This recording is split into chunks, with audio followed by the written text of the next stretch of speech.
If you gaze into the abyss long enough, you see the light, not the darkness. I'm betting my life on it. Bring it on.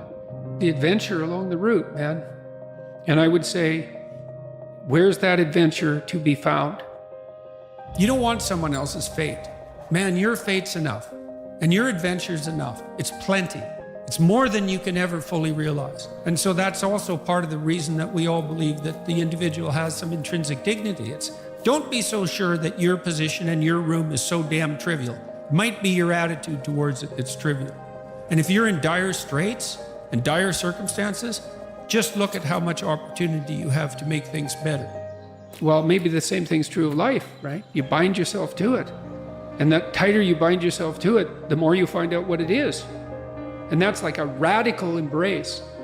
We're built to walk uphill. And when you reach the pinnacle of the hill, you want to stop and appreciate the vision. But the next thing you want is a higher hill in the distance, because it's from the uphill climb that we derive our value. Almost all the positive emotion we feel, especially the emotion that fills us with enthusiasm, that's experienced in relationship to a goal.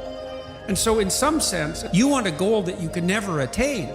There's nothing that makes you more formidable than verbal competence, than being able to articulate, be able to think, to marshal your arguments, right? Aim yourself in one direction. And you might say, well, I've gone halfway down this path and I found out it's wrong. Well, how do you distinguish that from just giving up? Well, that's a really hard question, right? It's a moral hazard. But then the absolute is, yeah, but you have to play one of them.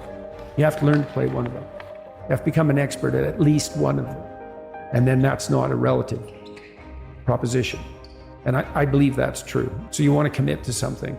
And then when you commit to something, you require yourself to bring all of your disparate components moving in a single direction, united in a single direction. So it's a unifying act.